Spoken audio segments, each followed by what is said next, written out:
Chapter 39. In the morning we went up to the village and bought a wire rat trap and fetched it down, and unstopped the best rat hole, and in about an hour we had 15 of the bulliest kind of ones, and then we took it and put it in a safe place under Aunt Sally's bed. But while we was gone for spiders, little Thomas Franklin, Benjamin Jefferson, Alexander Phelps found it there, and opened the door of it to see if the rats would come out, and they did. And Aunt Sally she come in, and when we got back she was a-standin' on top of the bed raising Cain, and the rats was doing what they could to keep off the dull times for her. So she took and dusted us both with a hickory, and we was as much as 2 hours catching another 15 or 16. Drat that meddlesome cub, and they weren't the likeliest nuther, because the first haul was the pick of the flock. I never see a likelier lot of rats than what that first haul was. We got a splendid stock of sorted spiders and bugs and frogs and caterpillars, and one thing or another, and we liked to got a hornet's nest, but we didn't. The family was at home. We didn't give it right up, but stayed with them as long as we could, because we allowed we'd tire them out, or they'd got to tire us out, and they done it. Then we got alicumbain and rubbed on the places, and was pretty near all right again, but couldn't set down convenient. And so we went for the snakes, and grabbed a couple of dozen garters and house snakes, and put them in a bag, and put it in our room, and by that time it was supper time, and a rattling good honest day's work. And hungry? Oh, no, I reckon not. And there warn't a blessed snake up there when we went back. We didn't half-tie the sack, and they worked out somehow and left. But it didn't matter much, because they was still on the premises somewheres, so we judged we could get some of them again. No, there warn't no real scarcity of snakes about the house for a considerable spell. You'd see them dripping from the rafters in places every now and then, and they generally landed in your plate or down the back of your neck, and most of the time where you didn't want them. Well, they was handsome and striped, and there warn't no harm in a million of 'em, but that never made no difference to Aunt Sally. She despised snakes, be the breed what they might, and she couldn't stand them no way you could fix it. And every time one of them flopped down on her, it didn't make no difference what she was doing. She would just lay that work down and light out. I never see such a woman. And you could hear her whoop to Jericho. You couldn't get her to take a hold of one of them with the tongs. And if she turned over and found one in bed, she would scramble out and lift a howl so you would think the house was afire. She disturbed the old man so that he said he could most wish there hadn't ever been no snakes created. Why, after every last snake had been gone clear out of the house for as much as a week, Aunt Sally warn't over it yet, and she warn't near over it. When she was settin' thinkin' about something, you could touch her on the back of her neck with a feather, and she would jump right out of her stockings. It was very curious, but Tom said all women was just so. He said they was made that way for some reason or other. We got a lickin' every time one of our snakes come in her way, and she allowed these lickins warn't nothin' to what she would do if we ever loaded up the place again with 'em. I didn't mind the lickins, because they didn't amount to nothin', but I minded the trouble we had to lay in another lot. But we got them laid in, and all the other things, and you never see a cabin as blithesome as Jim's was when they'd all swarm out for music and go for him. Jim didn't like the spiders, and the spiders didn't like Jim, and so they'd lay for him, and make it mighty warm for him. And he said that between the rats and the snakes and the grindstone there warn't no room in bed for him scarcely, and when there was, a body couldn't sleep, it was so lively, and it was always lively, he said, because they never all slept at one time, but took turn about. So when the snakes was asleep, the rats was on deck, and when the rats turned in, the snakes come on watch. So he always had one gang under him, in his way, and the other gang having a circus over him. And if he got up to hunt a new place, the spiders would take a chance at him as he crossed over. He said if he ever got out this time, he wouldn't ever be a prisoner again, not for a salary. Well, by the end of 3 weeks everything was in pretty good shape. The shirt was sent in early, in a pie, and every time a rat bit Jim he would get up and write a little in his journal while the ink was fresh. The pens was made, the inscriptions and so on was carved on the grindstone, the bed leg was sawed in two, and we had et up the sawdust, and it give us a most amazing stomach ache. We reckoned we was all going to die, but didn't. It was the most undigestible sawdust I ever see, and Tom said the same. But as I was saying, we got all the work done now, at last, and we was all pretty much fagged out, too, but mainly Jim.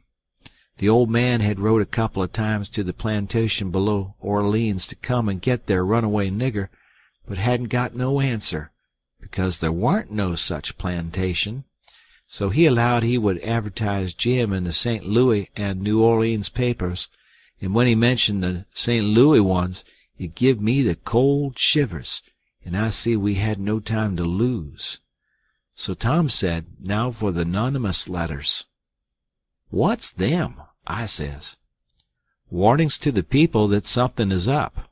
Sometimes it's done one way, sometimes another. But there's always somebody spying around that gives notice to the governor of the castle. When Louis XVI was going to light out of the Tuileries, a servant girl done it. It's a very good way, and so is the anonymous letters. We'll use them both.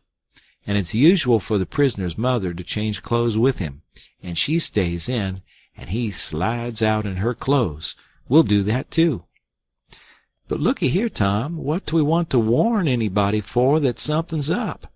Let them find it out for themselves. It's their lookout. Yes, I know, but you can't depend on them.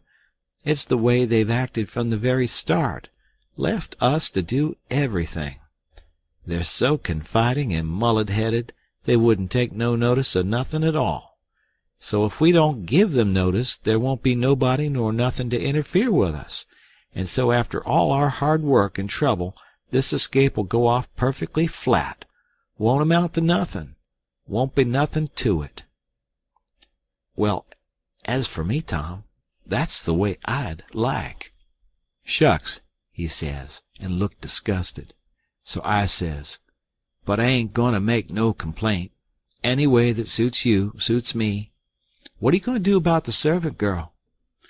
You'll be her. You slide in the middle of the night and hook that yaller girl's frock.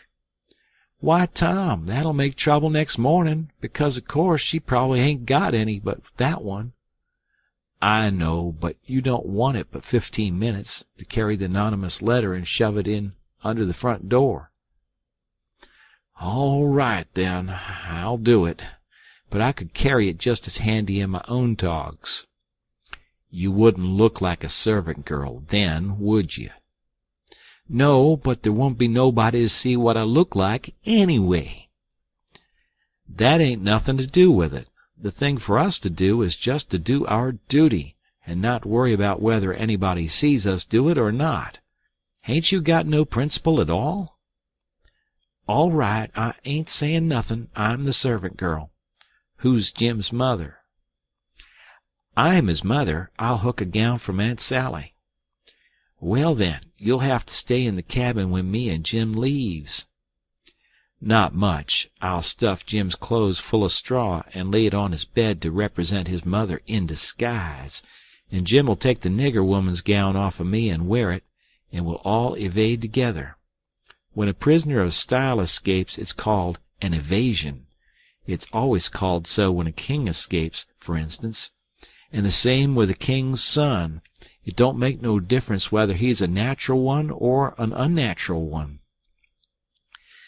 So Tom he wrote the anonymous letter, and I smooched the yaller wench's frock that night and put it on and shoved it under the front door the way Tom told me to. It said, "Beware. Trouble is brewing.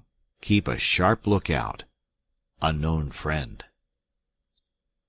Next night we stuck a picture, which Tom drawed in blood, of a skull and crossbones on the front door, and next night another one of a coffin on the back door. I never see a family in such a sweat.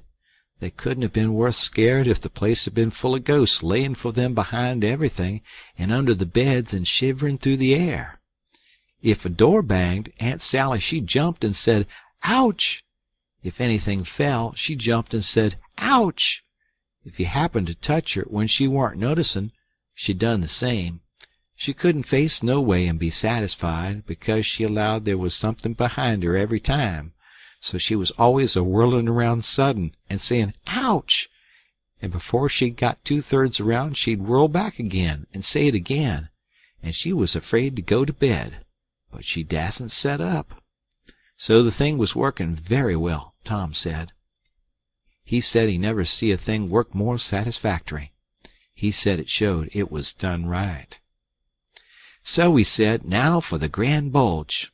So the very next mornin' at the streak of dawn we got another letter ready, and was wonderin' what we better do with it, because we heard them say at supper they was goin' to have a nigger on watch at both doors all night.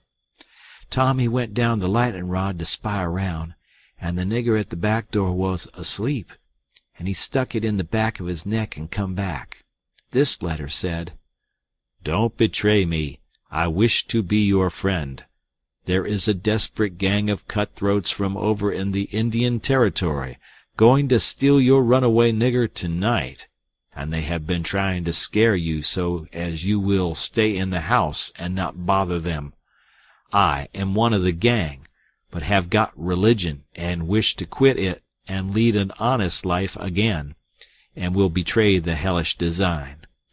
They will sneak down from northards along the fence at midnight exact, with a false key, and go in the nigger's cabin to get him. I am to be off a piece and blow a tin horn if I see any danger, but 'stead of that I will baa like a sheep soon as they get in and not blow at all. Then whilst they are getting his chains loose, you slip there and lock them in, and can kill them at your leisure. Don't do anything but just the way I am telling you. If you do, they will suspicion something and raise whoop jamboree hoo. I do not wish any reward, but to know I have done the right thing. Unknown friend. End of chapter.